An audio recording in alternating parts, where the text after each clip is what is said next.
You're listening to the Running for Distance podcast. I'm your host, Anthony Gilbert, and I'm excited that you're here to journey alongside me today as we lace up the shoes and journey through life, running, and all things in between, each and every week.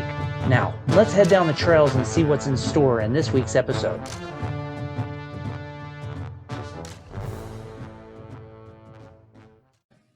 Awesome. Well, thanks for joining me. I appreciate it. Sure. It's nice to be able to I really appreciate your ongoing support and giving me the opportunity to chat with you.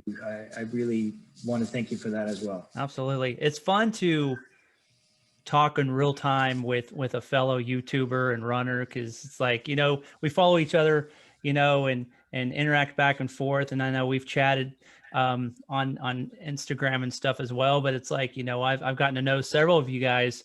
And then it's like, hey, we were going to do a YouTube video and a podcast. I was like, absolutely.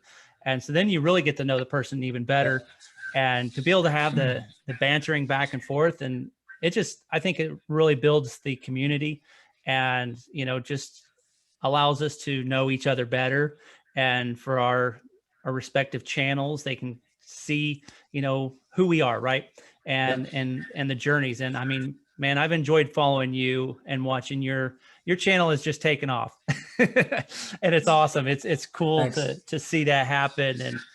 And I've got nothing but mad respect for that. So it's cool to watch people grow their channels and grow their journey, right? And it's all about the journey and how we're each in a different journey. That's the cool thing, I think, Reto, is everybody's at a different place, athletically, physically, mentally, emotionally, and life itself. We're all at different spots. I know you're still looking at, career opportunities. You've been without a job for quite some time, just like I was for most of the last year. And it puts you in a different position. You have more time to work out. You have more time to edit videos and do some cool stuff. And so you have a little bit of an advantage. I wish I would have done that when I was unemployed last year. I'm like, I didn't even think about I just didn't really want to get into it. I focused mostly on running and didn't even want to really even try to video or anything. I don't know. I was just like, whatever. And it is what it is.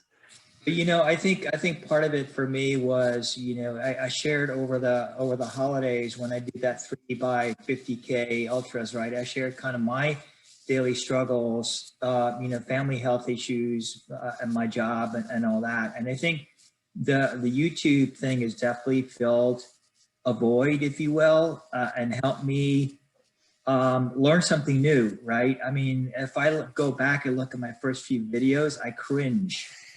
And it's like, I think we all do. I think we all do.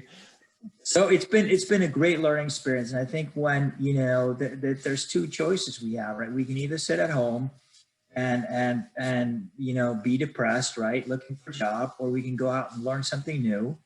And the YouTube thing was something that, in terms of creating content and sharing my journey and learning how to film and edit and all that kind of stuff, and getting all the feedback from the community and saying, hey, I got to get better. It just it really helped me, kind of through the day, the grind. It definitely makes you a better person overall as well. And I mean, it's a talent, right? Because you may have an opportunity at a job in the future to where you need to be able to edit video content or, make training videos or something. You've got the experience now, right? You know how to edit and do those types of things. And I had some of that experience before I started doing YouTube. But, when the pandemic started last year, the very first week of the pandemic, I had just released my first podcast. And so that was kind of my passion project. That was where all of my focus and my energy was going, was the podcast, trying to understand how to do it, what to do, and just running blind, basically. Didn't have a clue. I had some feedback from a friend of mine that's got a podcast as well. And I just jumped into it with both feet and decided, hey, let's just do this.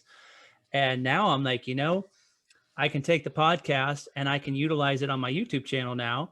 And I get, it's an extra bang for your buck, right? It's content that I can release as a video.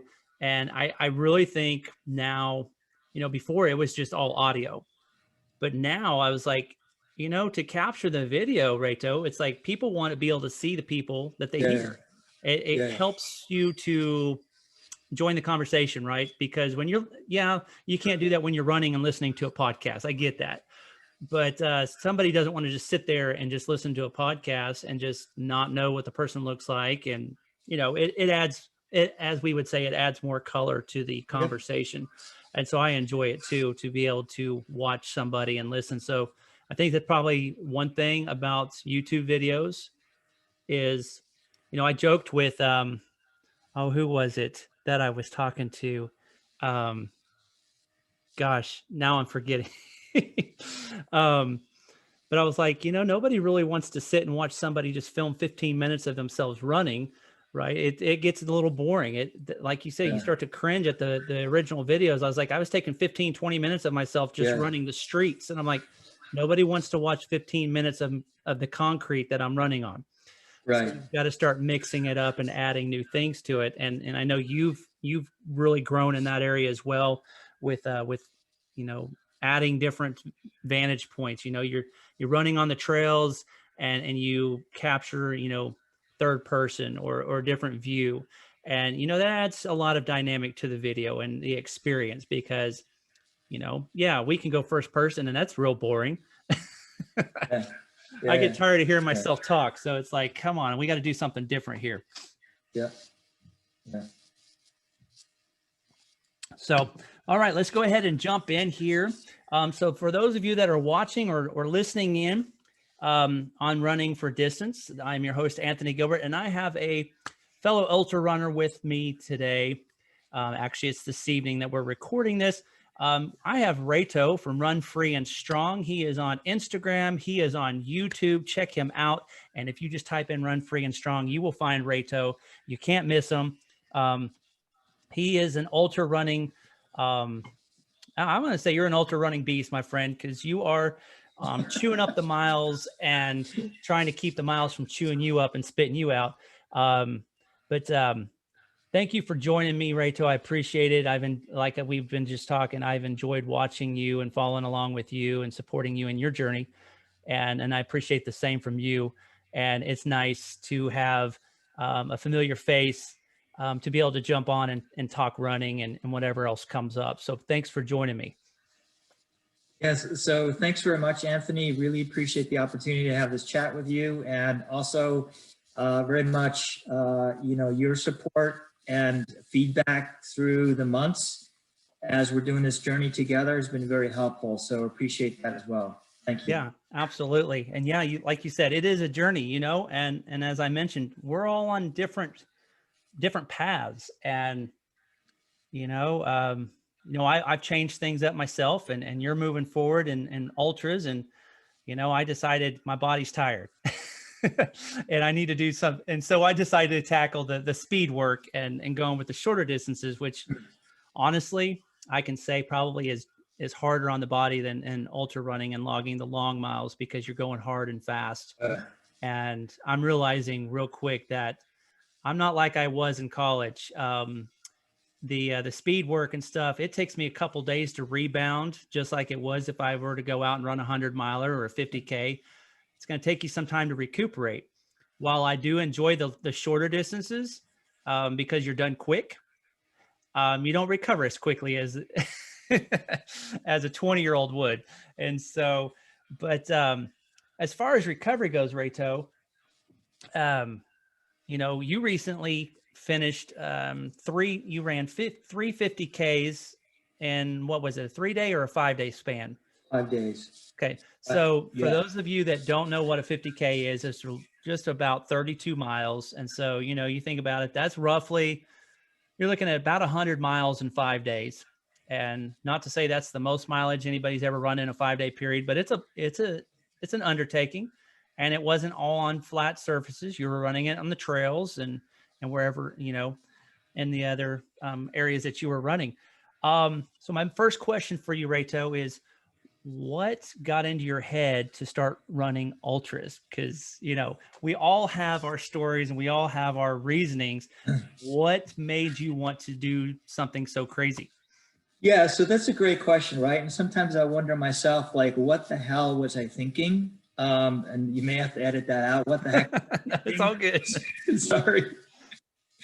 Uh, and I think it starts with I have two sons who are now grown, right? Young adults. And through middle and high school, I ran with them, I coached them, etc. Okay. And so, I've been a lifelong runner going back to high school and college, and then, as I said, with my kids. And then I went through probably a bunch of years of overuse injuries, whether it was IT band issues or plantar fasciitis or whatever. And a lot of that was due to, as you said, the very hard training, right? The track workouts, that kind of stuff. And as we age, the body is not very forgiving, right? Recovery takes a lot longer, and the body becomes brittle. So I have to think about, do I want to continuing 5Ks and half marathons and marathons on the road, do that kind of training, or do I want to start exploring, running on the trails, right? And that's kind of where I think about 18 months ago. I took a fork in the road, and I made that decision to get off the roads, if you will. I still do some running on the roads, and start exploring trails and ultras. Yeah. And, it's funny. So many people will say it, and I've talked to so many, they started off just like we did, running on the pavement or the asphalt or wherever it might be. And once they began to run on the trails, they didn't want to go back. They didn't want to go, once you run trails, you don't want to go back necessarily to the pavement. And I would have to agree with that, because I feel like it's more adventurous, and it's always something different, right? You're exploring. You feel like a little kid when you're out running on the trails, right? Because you've got all sorts of adventure ahead of you. And for those that don't know Reto or haven't followed along with him, Reto lives up in the northeastern part of the United States, around the Connecticut area, right? Yep. And so he is privileged, and I'm going to say he's privileged. He has the grand opportunity to be able to run on the Appalachian Trail, which I'm going to say I'm very jealous. Okay. Because It's a playground, Anthony. It's a playground. it It's is. fabulous to It's have like that. I live vicariously through your videos, because it's like, oh man, that part of the trail looks epic. And like one of the videos where you're crossing through one of the creeks or one of the rivers, it's like the water's cold, you're stepping on the rocks, trying to go across, and the water's just flooding across. I'm like, that's the type of stuff that I like to do. And so you don't get that when you're running on the pavement. I mean, yeah, you might try to avoid a pothole or a speed bump or something like that, but you don't get that adventure, or avoiding cars, keeping them from hitting you. Uh, but I mean, when you're on the trails, that's the cool thing, is it's nature, and it's always changing, always evolving into something different. It's never the same scene when I run through a trail, because a tree might have fallen or there's rocks that have been moved. It's never the same versus the pavement. It's always the same for the most part. And, the pavement beats your body up pretty good, as we both have experienced, like you said, with Yeah. IT bands and plantar fasciitis. Been there, done that. I've got the t-shirt, I've got the buckle collection for all of it. My first marathon I ran with plantar fasciitis in both feet. I did not enjoy that one bit. And IT band shut me down for probably about 2 years, because I didn't know what it was. I wasn't Yeah. experienced enough to know what IT band was. Yep. And I was like, what is this going on with my leg, with my knee?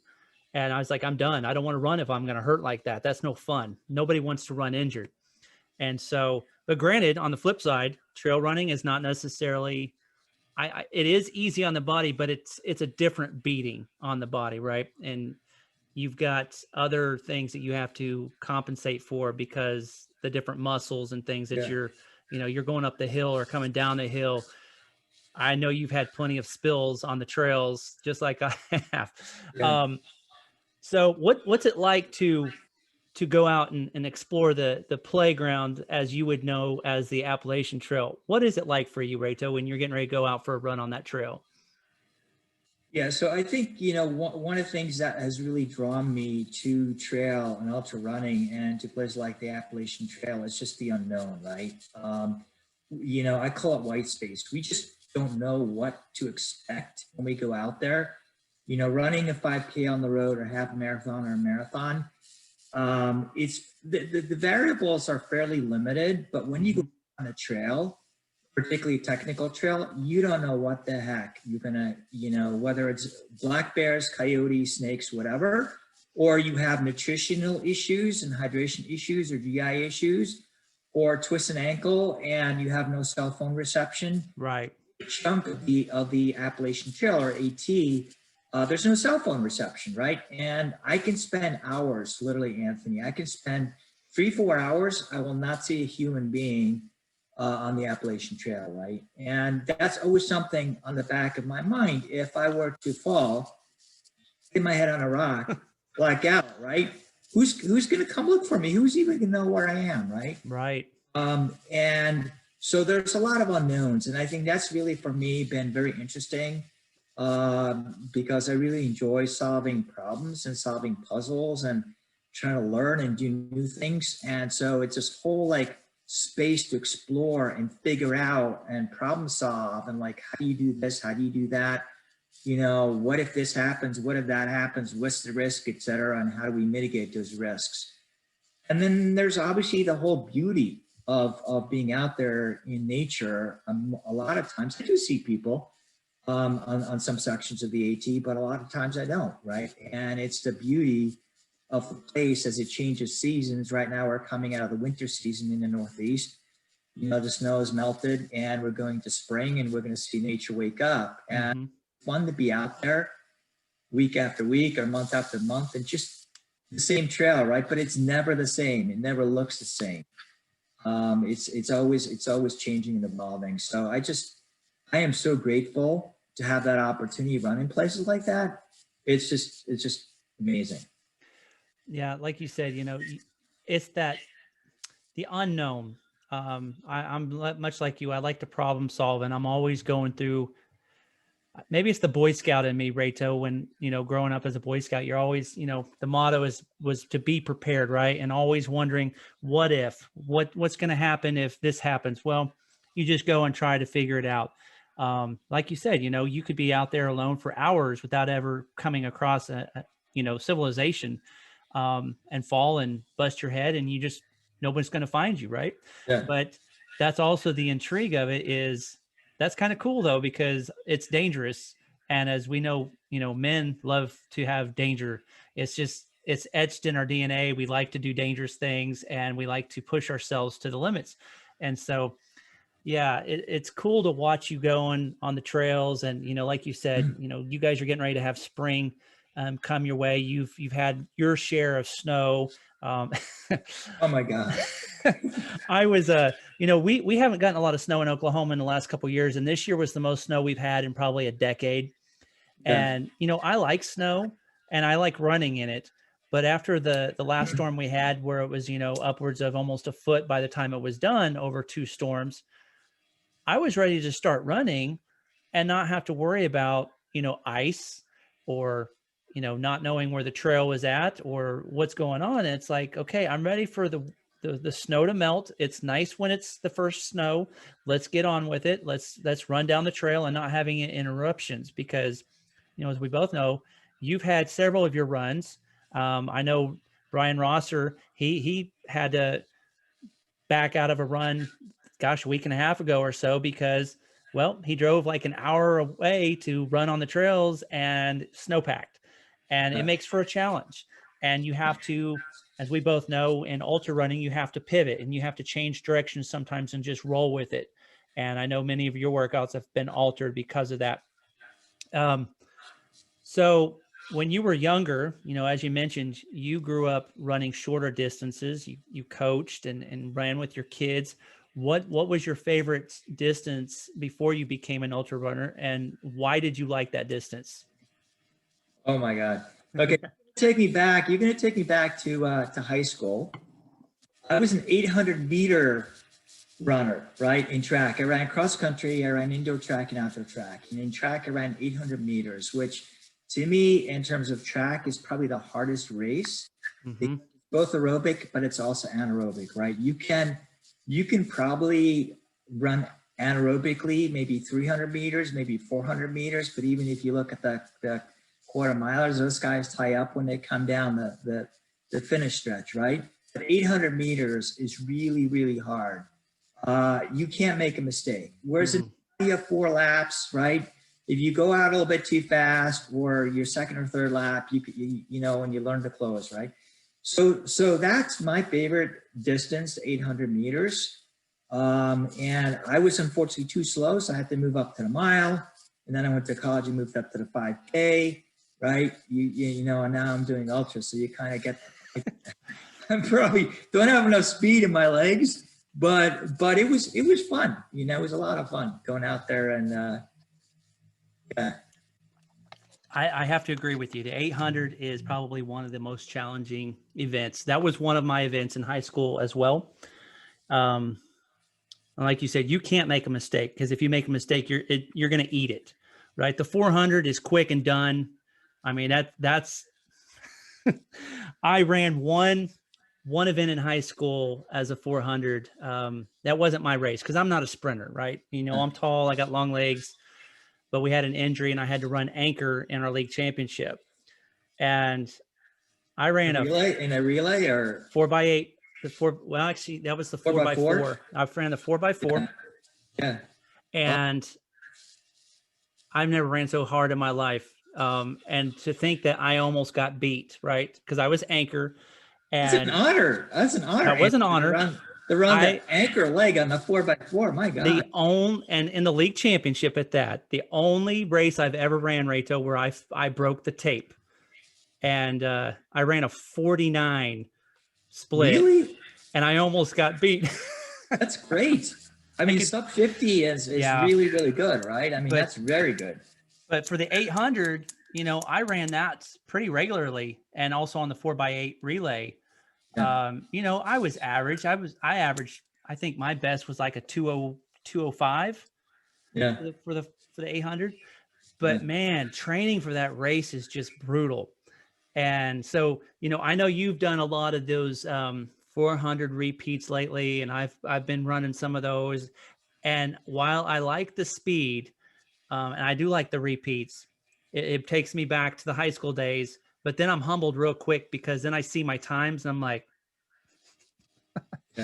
yeah. You know, it's like, okay, I'm running the same speed for one lap as I almost ran for the 800 in high school. I was like, I just don't have it like I used to. So like you mentioned, as you got older, we tend to get a little slower, and you embrace the longer distances.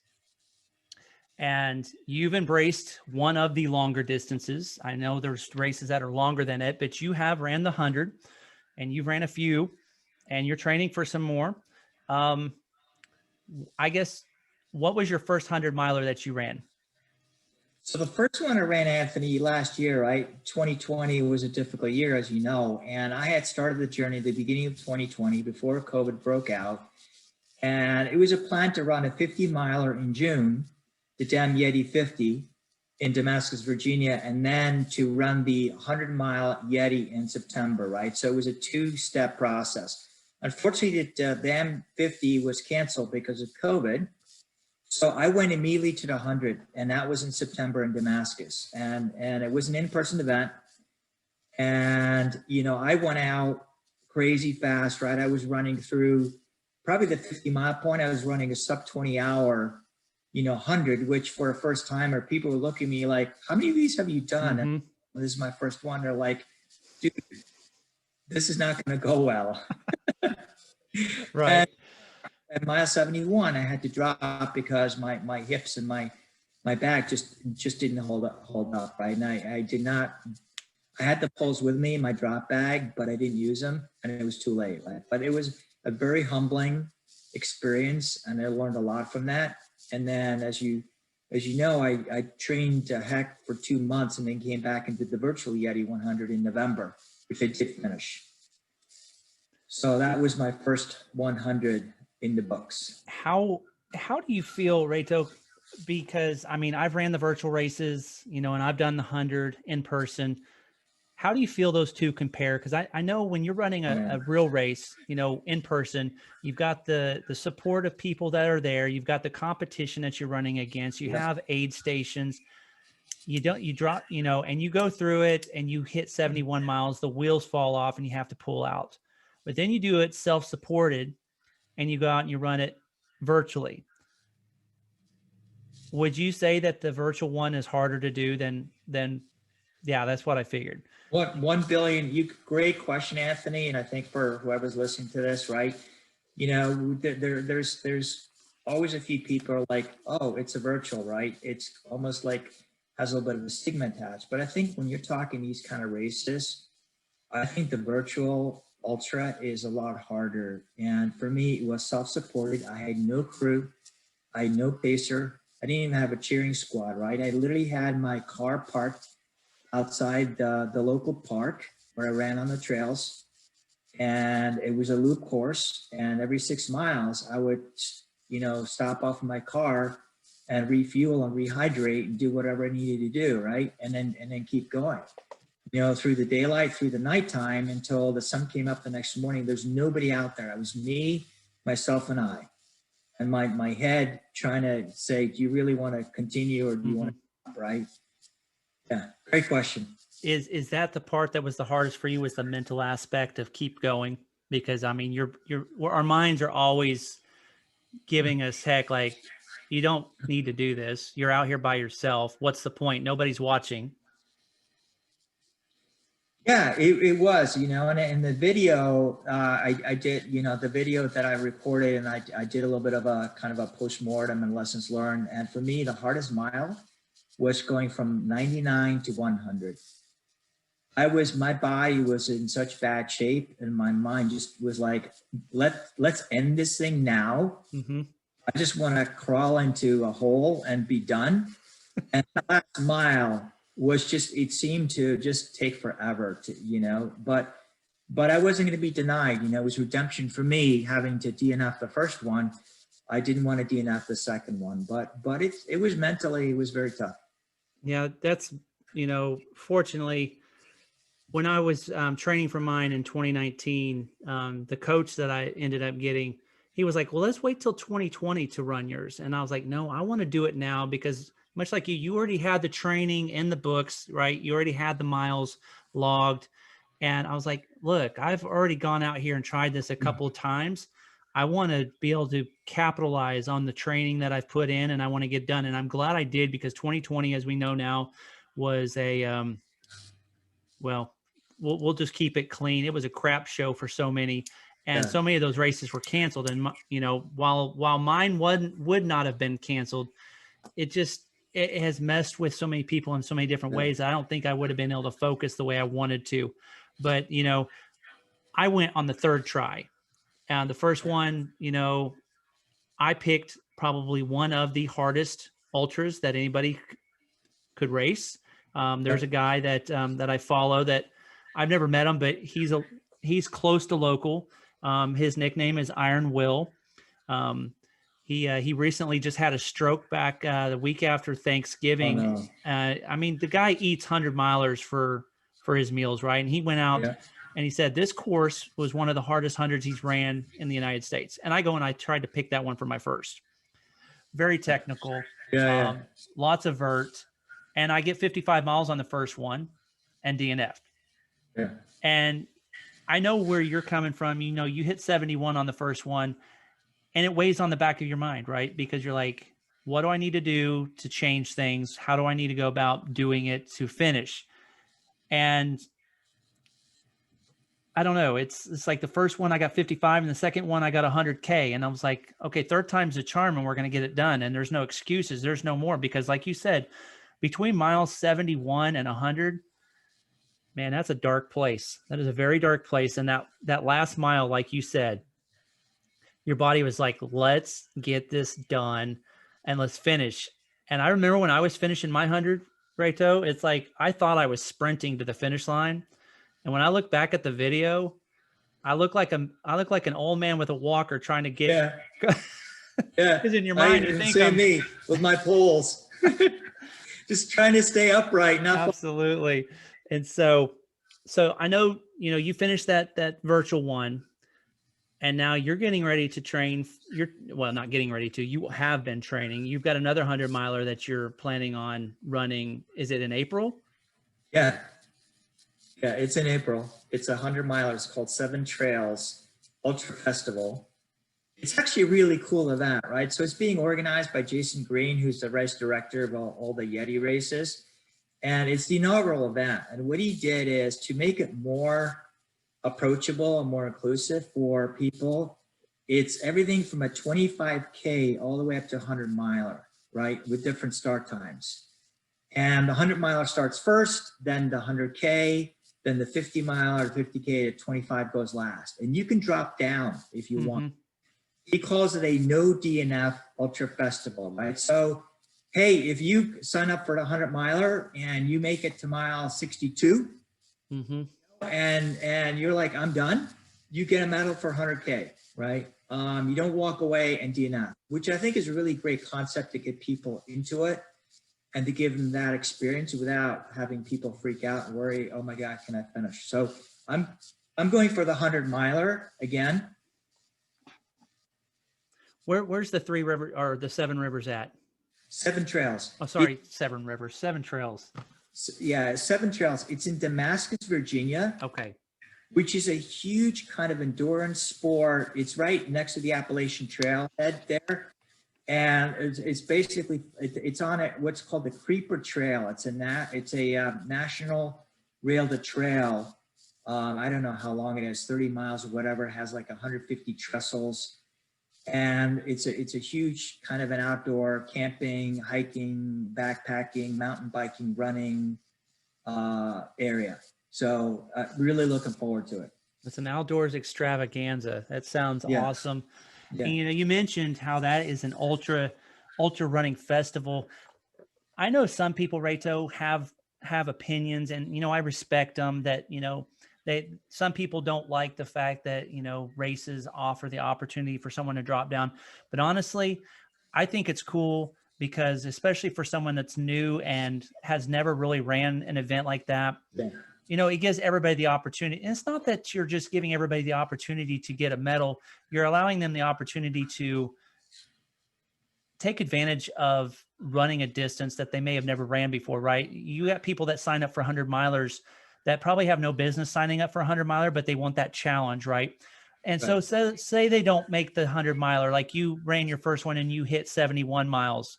Okay, so you hit a distance that you've never ran before. So you should be compensated for that. You put in the time and the effort to train for it. And, the one that I ran, it's much like that. It's not a weekend. Well, I guess it is over the course of the weekend, but they've got the 100K, the 50K marathon, and it goes on down.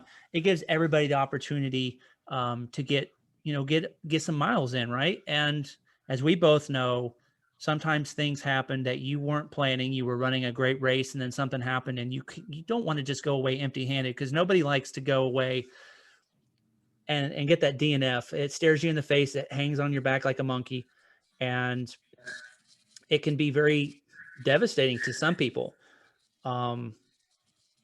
But I think it's good for somebody that's brand new to the ultra running community to give them that opportunity to take something home to show, hey, yeah, I did something. And then to use that as motivation to come back the next time and try to get it again.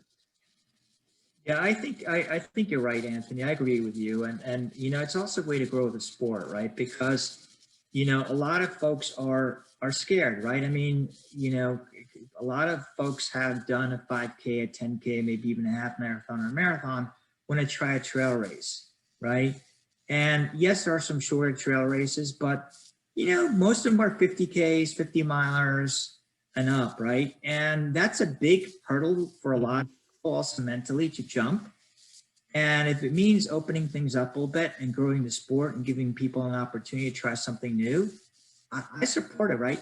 Not every ultra marathon is going to have the option to drop down, right? There's still a lot of, particularly the big ones, right? The Leadvilles, the Western States, yeah. The UTMBs, right? Those are kind of iconic, 100-milers, 100Ks, whatever. They're always going to be like that. So I think there's going to be some on the fringes, like this ultra festival that give people an opportunity to try something new.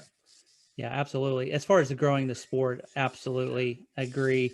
Yeah, you got your big heavy hitters, Leadville, Western States. You know, those races, they won't change. I'm pretty sure they'll keep the, you know, the structure the way it is, and that's fine Yeah, because, you know, those are where the elite of the elites go to run. yeah, It's not about, you know, um, me and you deciding to go sign up for 100 and try it out, because, you know, those are the lottery races. Those are the ones that not everybody gets to run, and that's right. fine. Keep it that way. um, but I think it's cool that they're, you know, it's opening up opportunities, and we're starting to see, you know, men and women and kids going out and running 100 milers, which, you know, I've got a friend that's got two sons that has, they've completed several 100 milers. And I would have never thought, you know, kids 10, 12, 14 years of age would even have any desire to go out and Yeah, run that distance. But, you know, the way I see it is, if they want to do it, let them try, right? yeah, Because you only live once. And if you want to go out and run, go out and run, enjoy it. yeah. Um, what would you consider probably the biggest challenge that you face on a regular basis, Reto, with your training and with the races that you prepare for? I know you do a lot of, you know, preparation ahead of time to, you know, those staged curtain calls, as you would, you know, early going, trying to walk through. But as far as your training goes, you know, you can train perfectly and well know that the race does not always go well. But what do you find is your hardest or most challenging obstacle when you're training, aside from just, you know, the normal being tired? Um, so great question, right? I think it's staying healthy. You know, as I mentioned early in our conversation, for years and years and years, I suffered with running overuse injuries, right? And I had to take 2 weeks off, 2 months off, whatever. And it was up and down. And it was also difficult emotionally. And I think for the last 18 months, I've been healthy and being able over that 18-month period to run more than 3,000, right? Which is, I'm 58, by the way. So I'm not a spring chicken. I'm not a young guy, right? I'm like, you know, looking at 60, very, very, you know, 18 months, right? So I'm an old guy. And I think learning to take care of myself physically and mentally has been the biggest challenge, because as we know, consistency is the key to improvement and to achieving our goals, right? If we can be consistent day in, day out, without being knocked down or knocked backwards, then we can do amazing things. And I know you've struggled with some injuries, and I have in the past as well. And so I really, over the last 18 months, put a lot of emphasis on, well, what do I need to do to stay healthy? And, you know, that includes things like, believe it or not, getting more sleep. Mm-hmm.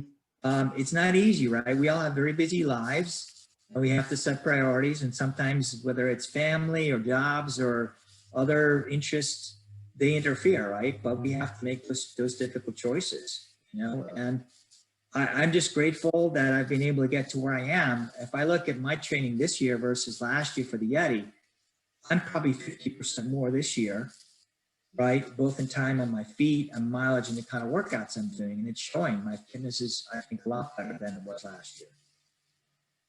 Absolutely. Um, yeah, you know, we can never 100% prevent injuries, but we can sure give it our best. And like you said, sleep is huge. I don't get enough of it. I'm guilty of it. You know, some nights I'm happy to get 6 hours of sleep, and that's not enough for somebody that's Oh, training man. hard. The body needs that rest and recovery. And like we've talked about before, I know you've said it in your videos, and I have to: take your easy days easy and your hard days hard, and your rest days, you need to rest. And I'm guilty of it, because it's like, you want to go out and conquer the world, and you want to go and do all these things, and it's like, I got to get the miles in, I got to get the miles in. Well, save it for that particular workout, because if you're going and putting those extra miles in on top of what's already on your training, you're running the risk of injuring yourself. And not to say that mine have been that way, it's just, you know, sometimes you don't do what you should do. And so that leads me to my next question: what kind of stretching or preparation do you do prior to your runs and after your runs, Reto? I know, because I'm guilty. There's times I go out and I run and I don't stretch, and I kind of just use my pre-run as a warm-up, and I get my body warmed up and then I run. And then there's times like yesterday where I intentionally stretched it out like I used to in college, before we went out for a nice, 10 miler, I stretched for about 10 minutes just to keep my body loosened up. What do you do as a preparation before and after your runs?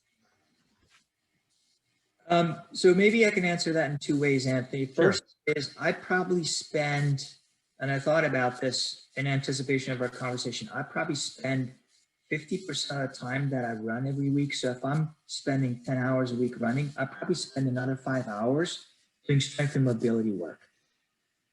That's huge, right? I hear people in their 40s and 50s saying, oh, I don't stretch, I don't do this, I don't warm up, I just run. And then they have niggles, they have small injuries, they pile up, right? They have to take time off and so on. And so that I think is very important, right? It's a huge investment in time. But honestly, I'd rather cut back a bit on my running and do more strength and mobility because that'll keep me healthy.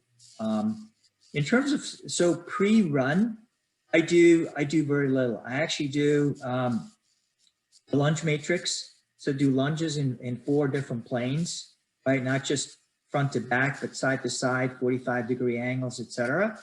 And I do leg swings in 2 different. And then usually the first mile, I'm running 9:30 mile pace to warm up, right? And then I go into my, and obviously if I'm doing a hard workout, I'll do a longer warm up, maybe a 3-mile warm up, whatever. Most of my stretching, Anthony, comes after while I'm warm. Right, so immediately I go from finishing the run or the workout to stretching, and I do something called active isolated flexibility stretching or functional stretching using a rope and a yoga mat, and I spend 20 minutes doing that, right? And a lot of that is around, core, hip, legs, feet, etc. And then I do other things like using tennis balls and, doing all kinds of foot exercises and so on, right? I really take great care, but it's all after the run because then my muscles, and one of the things I've learned is because during COVID, I probably spend more time sitting than I've ever done, right? And the first thing we can do is we come back from run and we sit down for a few minutes, right? And so I make sure I do that stretching immediately when I come back. And then twice a week, I'll do a separate kind of, pretty intense strength and mobility session, including free weights and body weight exercises and all kinds of stuff. Yeah, that's a great point, Reto. As far as the sitting down, I'm guilty of it. Sort of, there's times I got done with a race and I walked right to my car, got in my car, and drove home. Right, that's the worst thing you can do.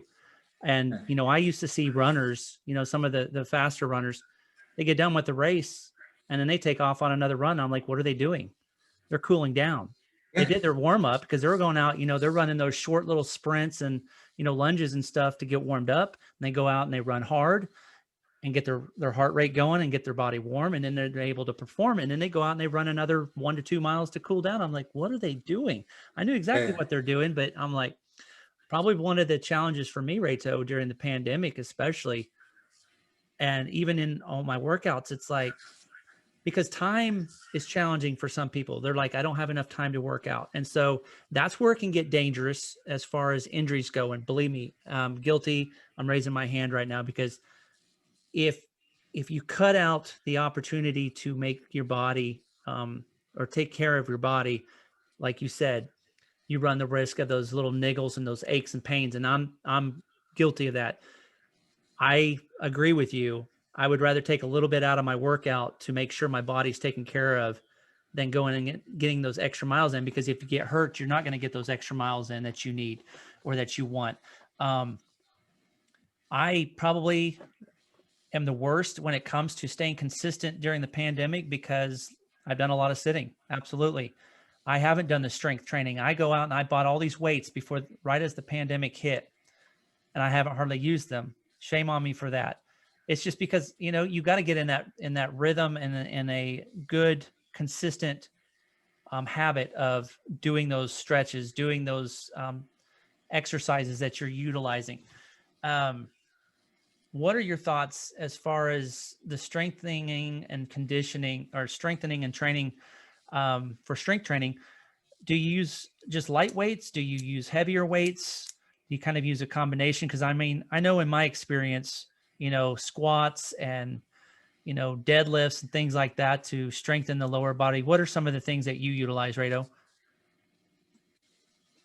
Yeah, so I know there's a lot of conversation around, you know, do we do high reps with low weights or do we do low reps with high weights, right? So that, I think that's part of the question. And one of the things that I researched, particularly with my age, right, is that actually if you do high weights with low reps, it boosts your testosterone, Mm-hmm.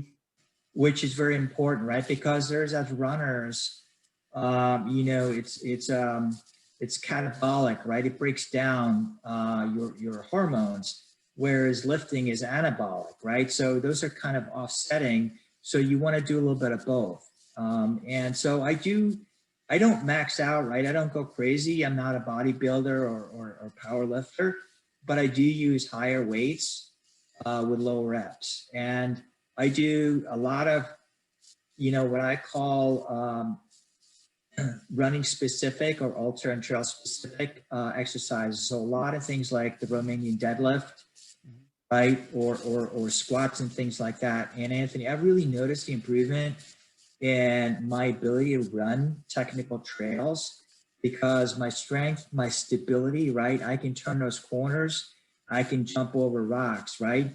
So I don't just do kind of the plain vanilla, you know, bench press. I do some of that as well, but I really focus. I don't have that much time, right? I'm not a gym rat.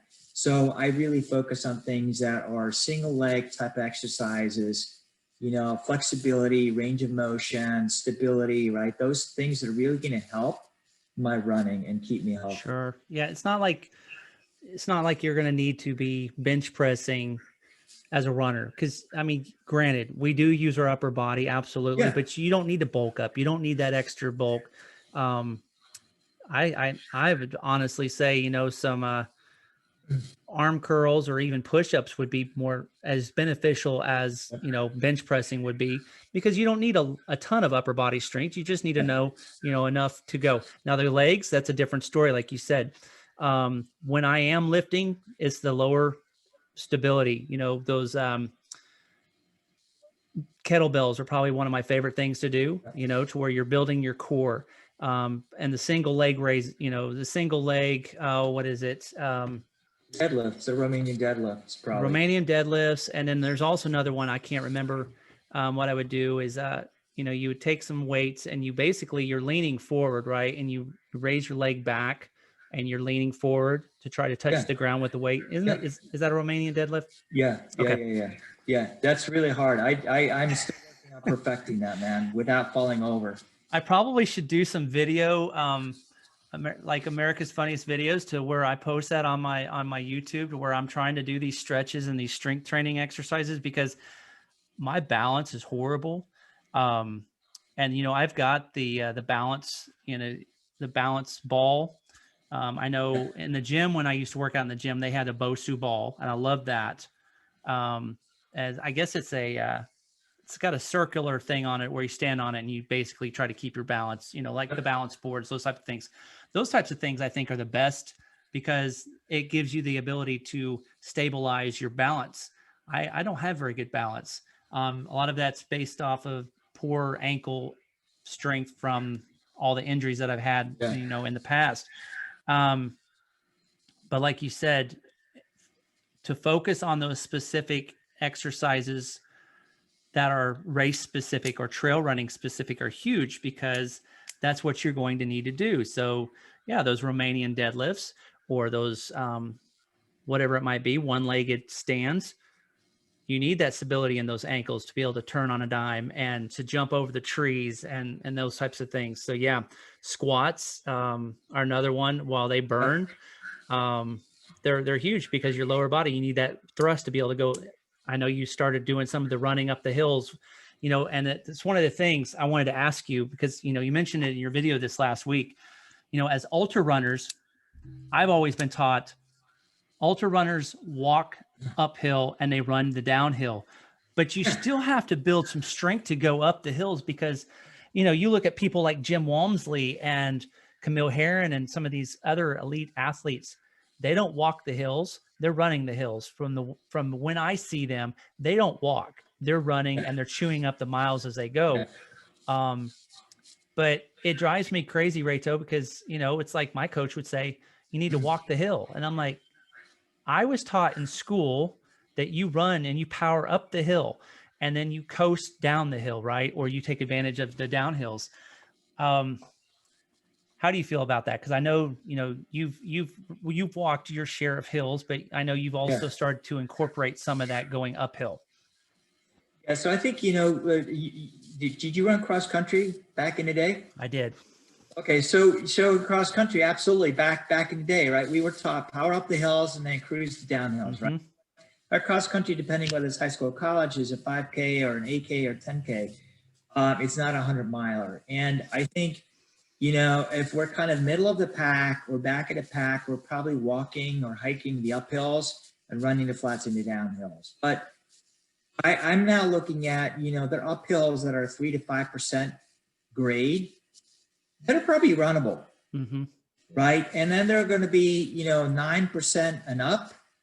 You're gonna walk those. There's no way we're going to run those, right? Because you're just wasting energy. So I'm looking at the Swiss Alpine, which will be my July mountain trail race. That to make the cutoff, I did some calculations. I need to run some of the uphills. They have a pretty tight cutoff for that. I think that's what I'm practicing in my last video is to start running some of the uphills. Yeah, I agree. Those higher, I lost my train of thought. Higher grades?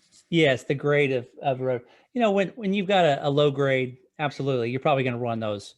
But when you got the steeper grade, you're not going to run those, and you're just going to wear you're absolutely right.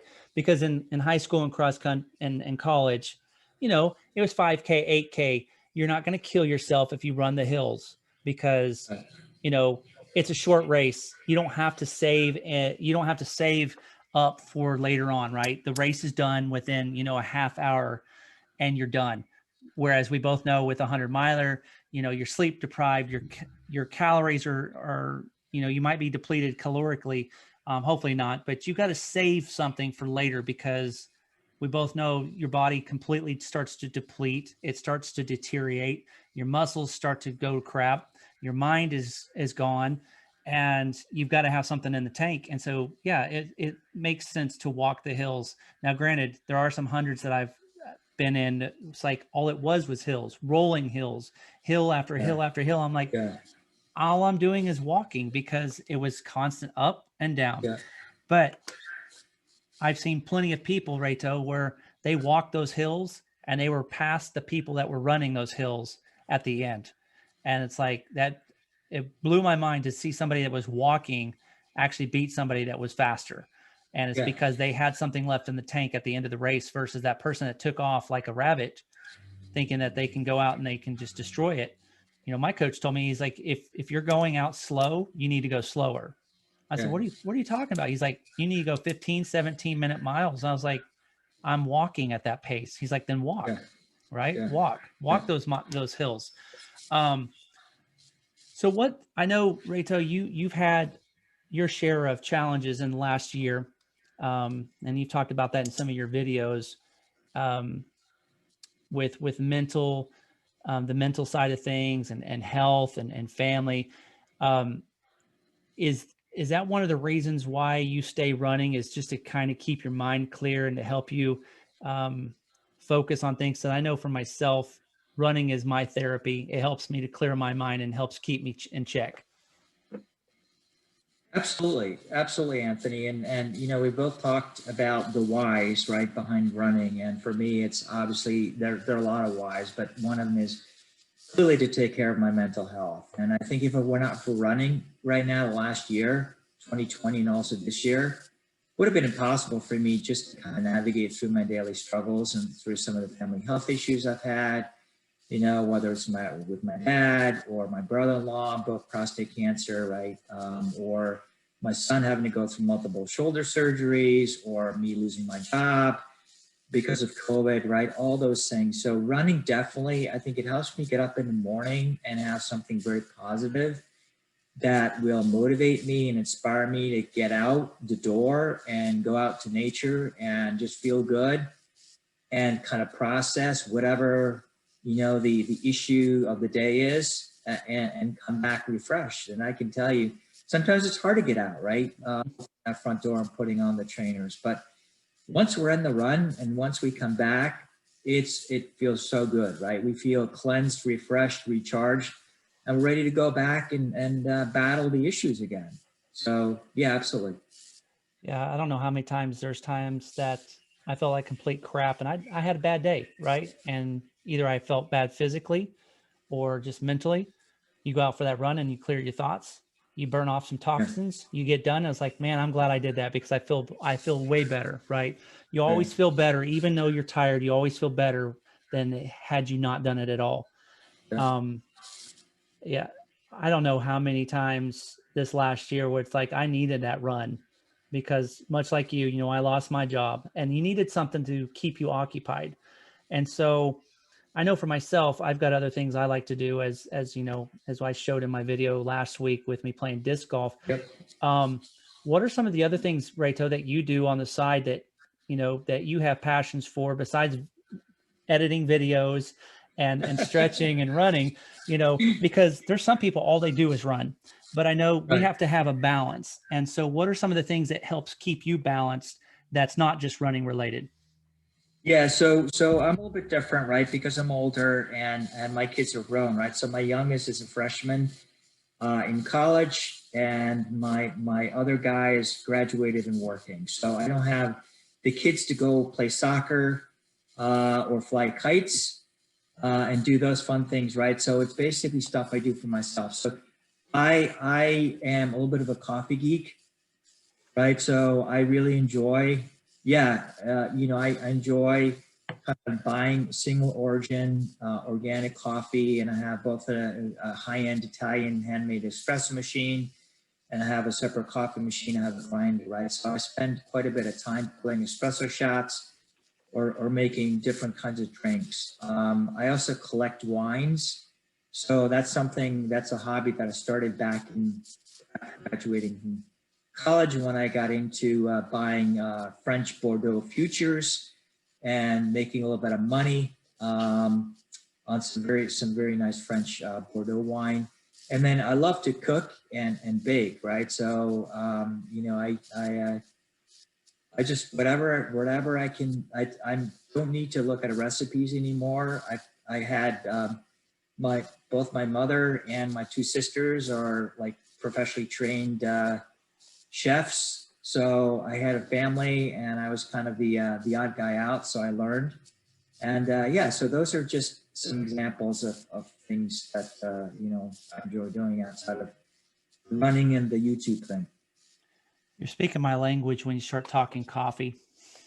I Yeah. am a, I am a Oh man. coffee. I'm a coffee connoisseur. I love coffee. I used to think it was disgusting when my grandfathers would drink it black, and I'm like, what are you doing, right?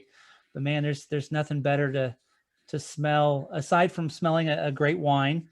There's Yeah. nothing better than some freshly ground coffee beans. It's just I love the aroma. Um, so, what is your favorite kind of coffee that you like to drink? So thanks. We could talk for hours. I know we're Yes. gonna end soon, but so I mentioned single origin coffee, right? Which is not blended. I prefer the lighter coffees, the light roasted coffees, particularly from Central America. So Guatemala, Hmm? right? Costa Rica, but also from North Africa. So Kenya, Ethiopia. Those are my favorite coffees. I'll also look at Colombian coffees as long as they're not dark roasted. Because to me, and I'm not a huge fan of Starbucks, sorry, because I just think they over roast stuff and it kills all the flavors. And fun fact of the day, coffee has actually more discernible fragrances than wine. I think over 700, right? So, and yeah, so those are some of my favorite coffees, right? And I'll buy 12-ounce bags freshly roasted from Counterculture Coffee down in Durham, North Carolina, which is one of the top kind of specialty coffee they go directly, they'll go into Costa Rica and work with the farmers locally, and they'll do long-term contracts, sustainable contracts about coffee, and they'll bring it in and roast it. And yeah, so. Awesome. Yeah, I agree with you. Starbucks is overrated. I used to drink so much of it, and I was like, I wasn't drinking coffee. I was drinking milk and sugar because, Yeah, my favorite beverage from there, or beverage, was a caramel macchiato. And if you think about it, it's milk, you know, with 3 shots of espresso. That's it. I'm drinking more milk. I'm paying for more than a gallon of milk to drink my coffee. And I was like, no, I'd rather do it myself, brew it myself. I try to go more organic these days, or my wife does. And, that subsequently I'm the one drinking it too. So, absolutely. I will say, one of my best friends, he had an exchange student bring over some Kope Luwak. And as we I know know, what that is. I got to try it, and I thought it was actually pretty good. Um, but yeah, I could talk for hours on coffee and all of that stuff. But um, last question for you is, if you could run anywhere in the world, where would you run and why? Oh man, that's a really great question, but it's also a very, very hard question. And so I think you know this, right? That I was born and grew up in Switzerland. My family's from Mm-hmm. Switzerland. Obviously, we have the Swiss mountains, the Alps, right? So that's a great place to run UTMB, which is the French, Italian, and Swiss Alps, right? But one of the things I was looking at recently was doing a trail race, 100-miler in Vietnam, Hmm. and I might think about it for next year. And I spent some time in Asia. I lived and worked in Asia for about 4 years in the late 90s, and spent a bit of time doing business in Vietnam. And yeah, I think there's a huge between kind of Hong Kong. There's some amazing trails, Vietnam, Malaysia, and I think that's part of the world that we don't hear a lot about. We hear a little bit about Australia, New Zealand, right? Ultras, but kind of the rest of Asia we don't hear a lot. So I think that'd be a place that would be pretty cool to try to experience. And obviously the climate's very different, the terrain's very different, the people are very different. But that to me would be a fun place to go and run, just again to see what it's like, right? And that whole cultural kind of experience. Yeah, I think that's one of the cool things is, yeah, we have some great stuff here in the States, but you go beyond that in the other countries. And like you said, it's the culture. I love being able to dive into the other cultures and learn, what they do, what they eat. Um, yeah. Yeah. And that's cool. Yeah, you don't hear much about Vietnam or places like that for running races. It's not as mainstream as we're used to. Um, Hearing about. And like you said, yeah, Australia and Europe and the United States and places, yeah, you hear about the races all the time, but you don't hear about those ones like, someplace like Cambodia or Vietnam or Costa Rica or someplace like that. You don't hear a Yeah. lot about that. So Yeah. that's cool. Well, man, I appreciate you joining me. Yeah, this was a lot of fun, We man. could definitely talk for hours. Anytime I get somebody on that I enjoy talking with, it's like you could talk about all sorts of stuff. And yeah, it's fun. I enjoy it, and definitely enjoyed hearing a little bit more about your background and some of your passions, Reto. It's always good to hear new things that you don't always hear on the videos, and that's one of the reasons why I like to do this, is to turn over a new leaf and let somebody see something that they hadn't seen before on one of our videos. And so I look forward to following your journey continuously. And for those that are watching or listening, it's Reto with Run Free and Strong. Check him out. He's got some great content that's out there. It's evolving and changing and getting better each week. And for both of us in that regards, and I definitely look forward to seeing you go out and crush that 100 next month. I can't believe that's a month away for a lesson. Yeah. Yeah. And it should be Crazy. good stuff. But I will say this, in the short time that I have followed you, you have definitely gotten stronger as a runner, and it shows. Thank you. And the results, like they'll say, the hay will be in the barn very shortly, and you'll be able to go out there and crush it. But Thank you. well, my friend, I appreciate you spending some time with me here on the show, and we will see you on YouTube or Instagram or anywhere else that we talk. I look forward to following along. So Yeah. So Anthony, really, again, thank you so much from the bottom of my heart, right? Really humbled and grateful to have the opportunity to share a little bit about who I am and have this back and forth banter, as you call it. I think it was a lot of fun. Really enjoyed it. Got to know more about you as well. So, really appreciate that. And thank you so much. absolutely, my pleasure, my friend. Keep it up, man. You too, Thumbs bro. up. We will talk to you soon. Okay. Take care, Reto. Thanks. Okay. You've been listening to the Running for Distance podcast. I hope you've enjoyed today's episode and that you'll join me next week as we journey down the trail for more adventures. Until then, have a blessed week. This is the Scarecrow Runner signing out.